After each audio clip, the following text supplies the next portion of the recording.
Welcome again po sa Samut-Sari Pinay in Taiwan. I hope katulad ko po kayo na masaya. Okay, kahit na meron ho tayong mga problema or may sakit po tayo, is pilitin po natin maging masaya. Basta tandaan nyo po, nabubuhay tayo sa mundo na isang beses lang po. So, ganito po, laging masaya at laging akapin ang mga mahal sa buhay. Okay po? So, ito na naman po ang inyong Kasamut-Sari Pinay in Taiwan.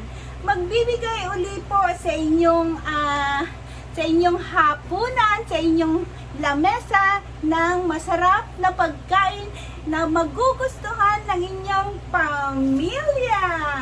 Hello po, ito po ang aking aking content again for today is ang pansit siklog. Okay? So, pansit canton siklog. Okay po. So, bakit nga ho ba tinawag ng siklog? Sige, abangan nyo po at sabayan nyo po ako ha. At madaling-madali lang po ang mga recipe. Mga mommies, hindi naman po natin kailangan ng maraming recipe. Ang importante po is may nakakain ng ating pamilya. Eh lalong-lalo na po ngayon, nagbagyo ang mamahal ng gulay. Ang mahal po ng gulay. Pero syempre, pag tayo po ay super mommy, tiyak na masarap ang ating ihahain. Okay po, umpisahan na po natin ang ating pagluluto. Yan po, medyo na-fry na po natin yung egg. So, alisin po muna natin para magpag-gisa po tayo.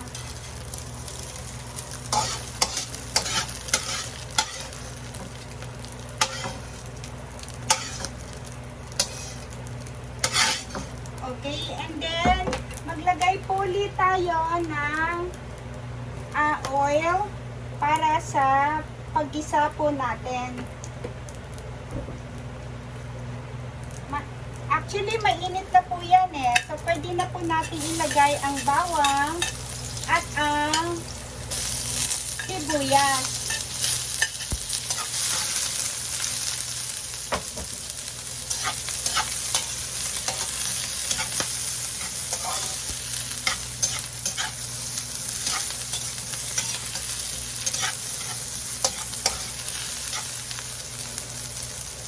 Okay, ang kanyang tityang.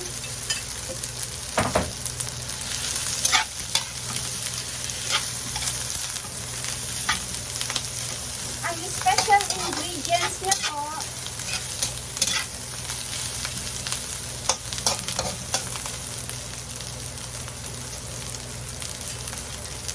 ang carrot,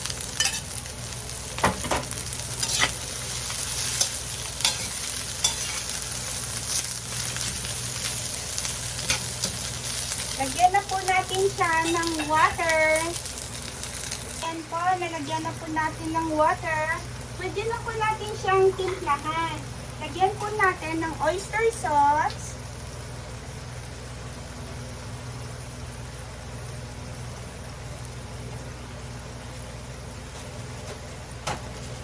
Ng paminta po.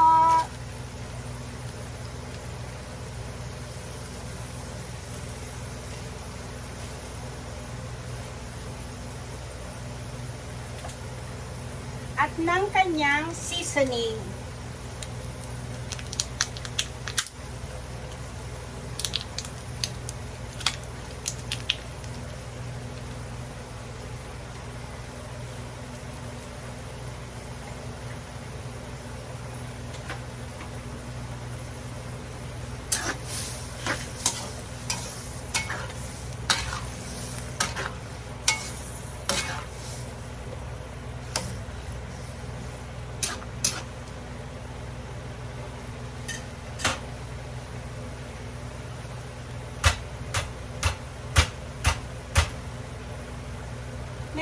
Lagay na po natin ang ating repolyo.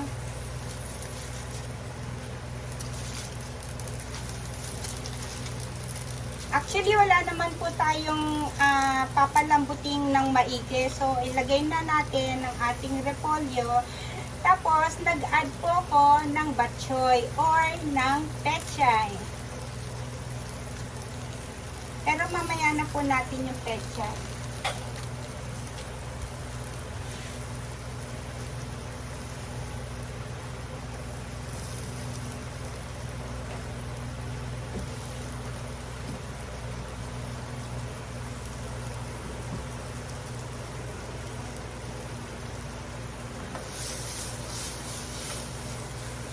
Hayaan po natin siyang kumulo.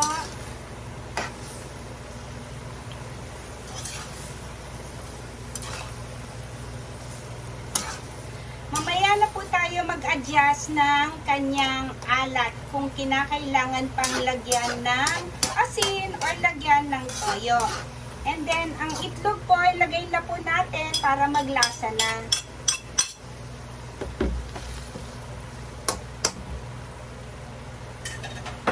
Pakuluan po natin siya.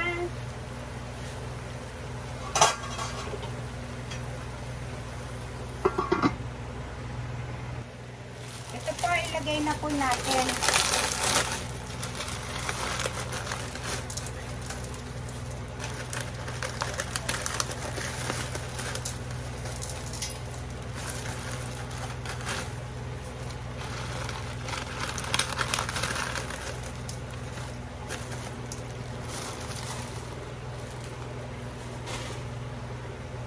Haluin po natin. Actually, hindi ko pa po natitikman kung enough na po ba yung kanyang lasa.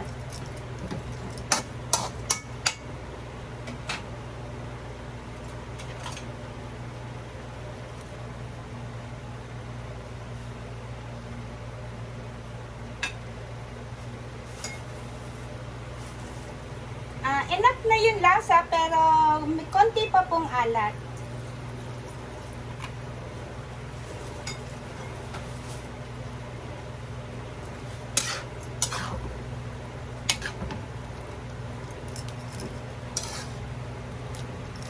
Matutuyuan po ata tayo ng sabaw.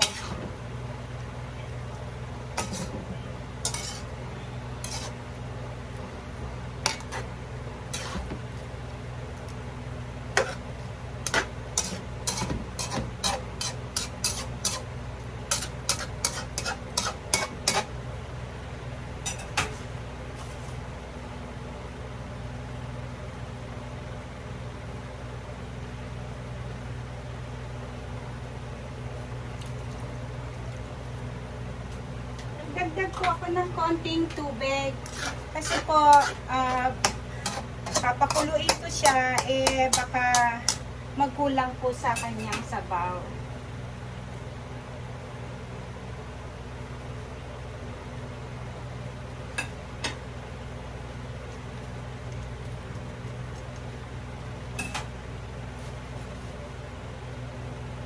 Ihalo na po natin ang ating batchoy.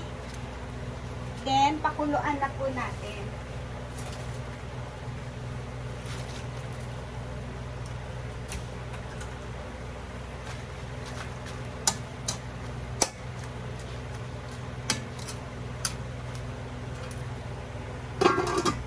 Wait po natin kumulo. Ito, medyo luto-luto na po. Luto na po siya. So, pwede na po natin i-add yung ating hiniwalay na toppings kanina.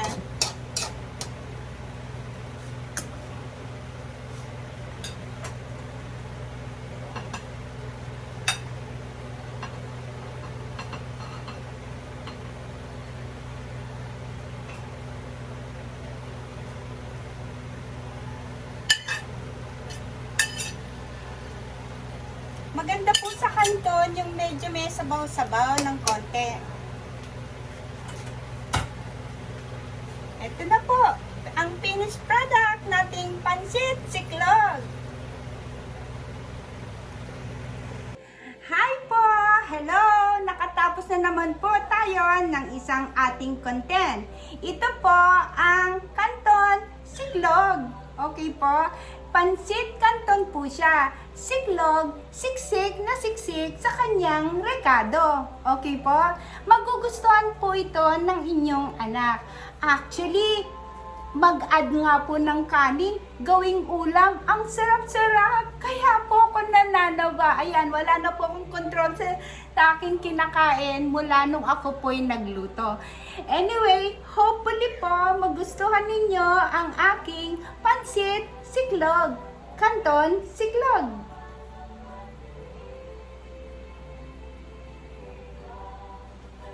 Okay po, sa susunod na content po, sana po'y magsama-sama po ulit tayo. Maraming salamat po sa lahat ng mga nag-subscribe at sa mga hindi pa po nakapag-subscribe.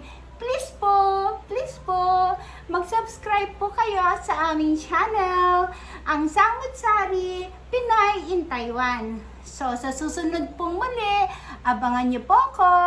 Okay? Maraming salamat po. God bless you all.